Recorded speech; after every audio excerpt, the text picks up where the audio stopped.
Since I can remember, I have been a liar. That is the conclusion my mother made about me. After my twin brother, Daniel Benson, and I are born, she becomes obsessed with a so-called scientific parenting method. So she puts a lie-detecting collar on each of us. Whenever we lie, the collar lights up in red. The moment it turns red, she presses a remote and shocks me. She says it will help form muscle memory to correct the bad character in me. Daniel's collar is always green. Even when he tears my mom's favorite clothes to shreds and calmly claims a dog does it, the collar still glows green. But I am different. Even if I just say, "Mom, I'm thirsty," the collar would suddenly flash a blinding red light. Then, a current shoots through my neck and into my body, making me tremble in pain. At first, I try to explain, but my mom always says the same thing. The machine doesn't lie. You have to feel pain to learn. I'm doing this for your own good. After being shocked thousands of times, I slowly start to believe that maybe I am truly born a liar. On Christmas Day, my mother was getting ready to take my brother, Daniel Benson, to watch the fireworks when I felt a sudden, violent pain in my stomach.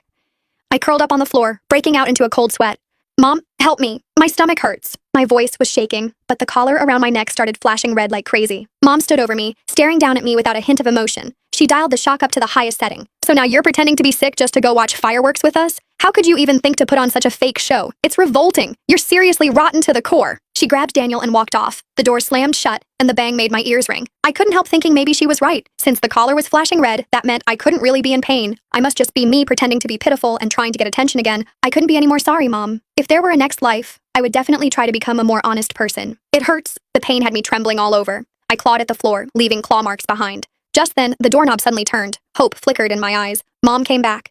Since she was a doctor, she must have realized something was wrong with me. She must have come back to save me. "Are you still not done with your act? The fireworks are about to start. Danny's already getting impatient." Standing at the doorway, she looked annoyed. "Mom..."